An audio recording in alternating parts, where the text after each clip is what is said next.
Aloha and welcome to the Secret Art of Huna podcast, where I'll be sharing how to use Huna, the carefully guarded spiritual, energetic and healing practices of the ancient Hawaiians, to help you transform those bits of your life that aren't working, to help you find your purpose, or maybe just to help you dump emotional baggage.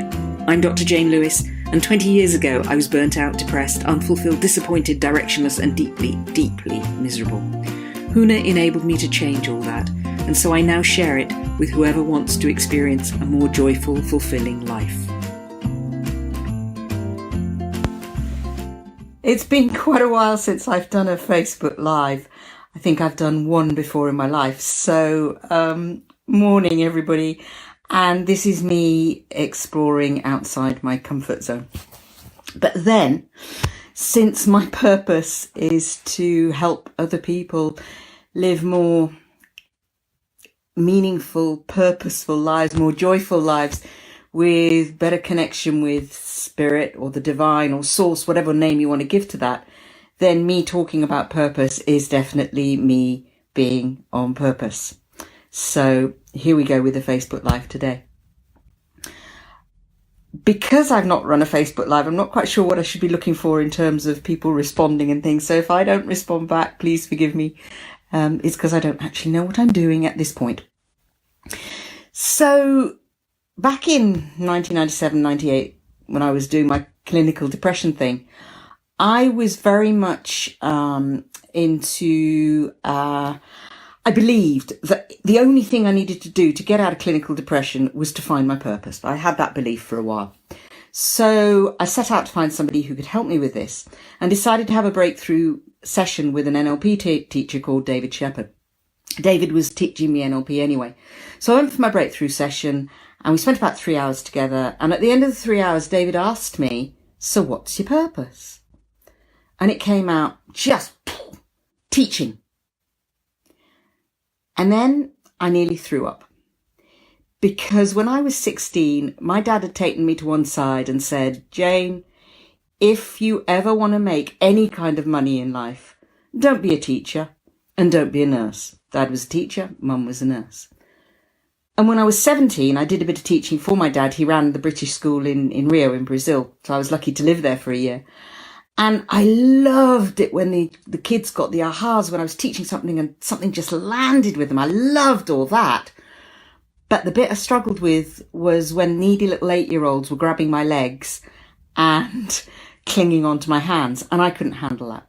So when I got that my purpose was teaching, I did nearly throw up. And I spent the next couple of years trying to find another purpose that wasn't teaching, because teaching didn't suit me. But as I sat down and thought about it more, because I couldn't find another purpose, every time I went on purpose workshops, what came up? Teaching. So as I thought about what I was doing, I realized that I was teaching, but it was my perception of what teaching was. My perception of teaching was you're in a school, you've got kids, either primary kids or secondary kids, and that's what teaching's all about. But actually what I was doing, I was working as a leadership and executive coach. I was doing leadership training. I was teaching in a massage school. I was teaching stress management. Everything I was doing was some kind of teaching. And when I looked back into my own history, I'd been teaching since almost not long after I could speak. At primary school, at kindergarten even, my teacher in the kindergarten had me teaching other little kids who couldn't read how to read because I could read. So actually, teaching really is what I should be doing. Now, I've refined it over the years because teaching's pretty vague and general. So it's become more specific now. But why is having a purpose so important? And I think there's a couple of reasons. The first reason is motivation. When you have a purpose, when you have a sense of something that's bigger than you are, it gets you out of bed in the morning. It gets you up. It gets you doing stuff that you wouldn't normally do. So, for example, Saturday morning, I'm doing a Facebook Live. Not something that in the general scheme of things I would choose to do, but it's part of my purpose. It's part of my passion. So purpose helps give you motivation and get you going. It gives you focus and direction. And I think most importantly, it gives you a sense of meaning. So many of my clients, so many of the people that I meet nowadays, they don't have a sense of meaning. That they'll tell me that something's missing, that they can't live their lives on purpose. They can't find their purpose. But when you have a purpose, it gives you that sense of meaning. It helps fill in those holes of something's missing.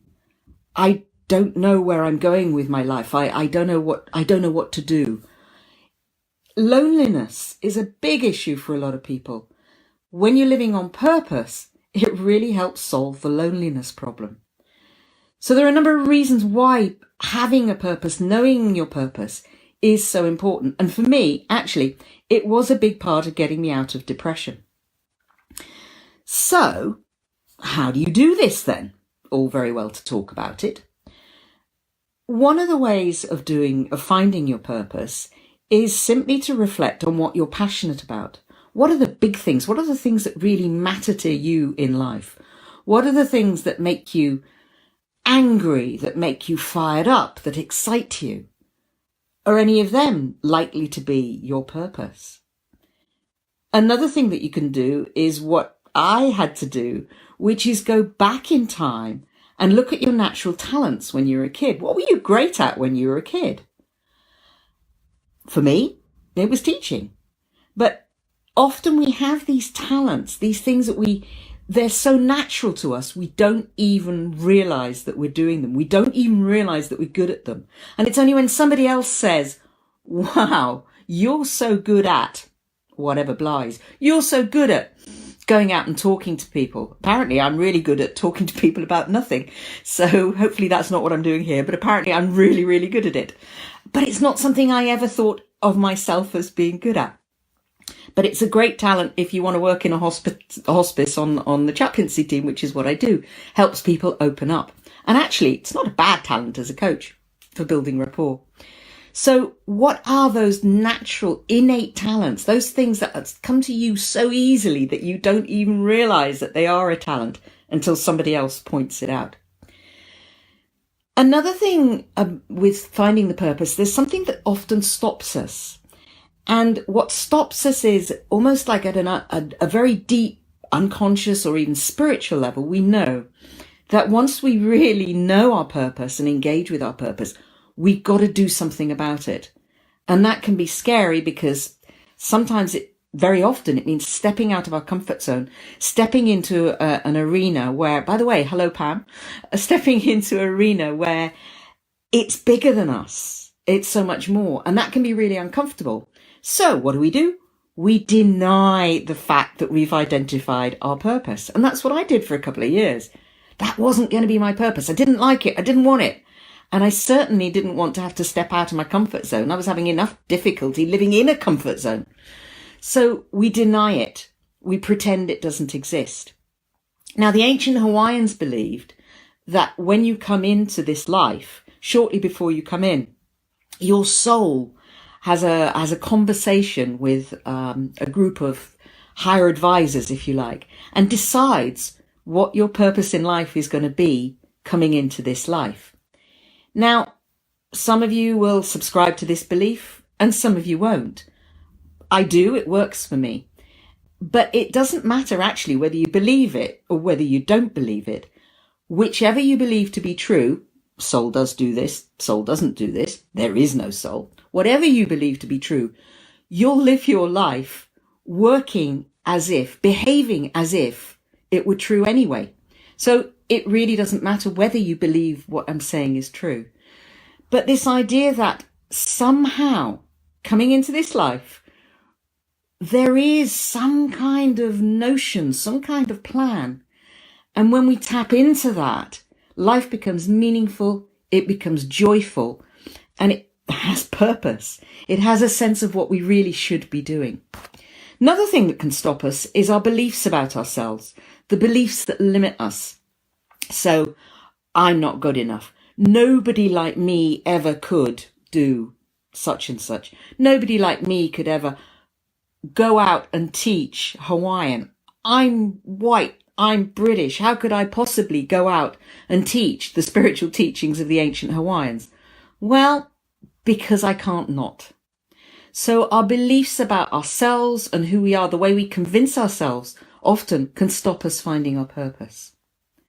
So I hope this has been interesting, useful for you. Little introduction into purpose. If you want to get in touch, if you want to talk more, please get onto the website, Secret Art of Huna. And if you want to book in, talk to me, book in a session and see how I can help you more, secretartofhuna.com/diary. And I really look forward to hearing your views, because I know that Facebook Lives go on even after the live's over. So really love to hear your comments, get a discussion going. What does finding your purpose mean to you? And what are the particular challenges that you find in seeking out your purpose? Oh, and if you've really found your purpose and in touch with your purpose, how does that help you now? What does that do for you in your life? So look forward to talking about it. Talk soon. I hope you've enjoyed today's podcast. If you want to bring about rapid transformation in your life, check out secretartofhuna.com, where you can also download a free meditation to help you with self-forgiveness. You can also look out for Secret Art of Huna on social media such as Facebook and LinkedIn. Look forward to talking to you again very soon.